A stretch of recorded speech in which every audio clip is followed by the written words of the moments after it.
আলাইকুম রহমতুল্লাহি ওবারাকাতু। আমরা জাতি হিসাবে একটু গাড়তেরা, এটা স্বাভাবিক।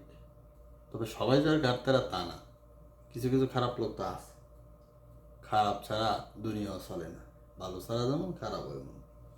তো আমি পোস্ট করেছিলাম যে অনুমতি ছাড়া হজ করলে 1,00,000 রিয়াল জরিমানা, 1,00,000 রিয়াল জরিমানা আসতে পারে, জরিমানা আসতে পারে।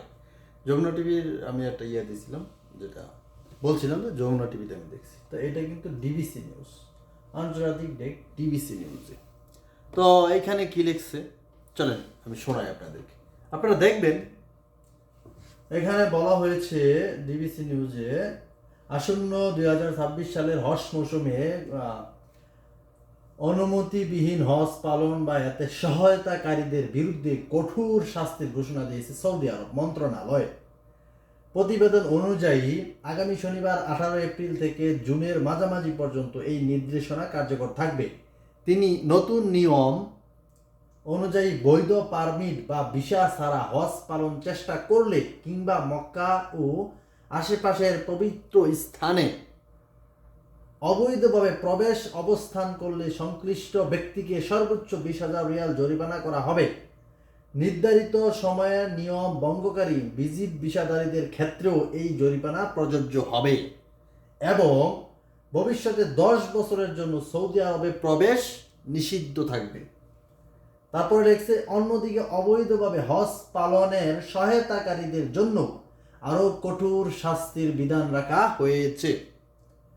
সহায়তাকারীদের সর্বোচ্চ 1,00,000 রিয়াল, বাংলায় 33 লাখ টাকা, সর্বোচ্চ 1,00,000 রিয়াল পর্যন্ত জরিমানা হতে পারে।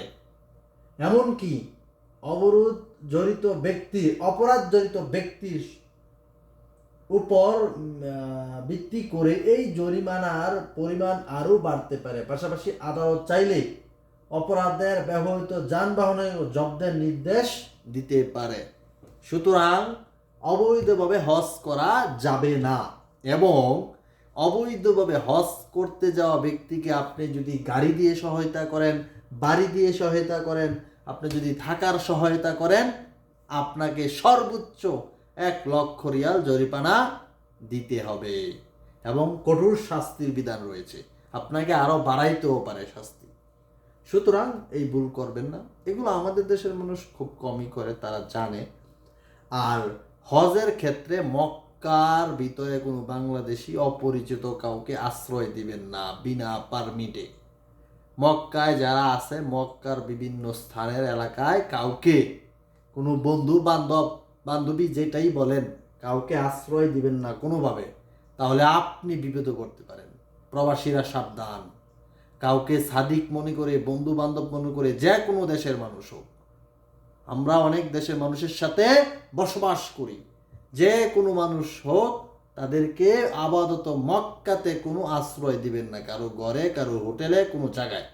তাহলে আপনার বিশাল শাস্তির মধ্যে পড়ে যেতে পারেন। ধন্যবাদ। ভিডিওটা ভালো লাগলে শেয়ার করতে পারেন।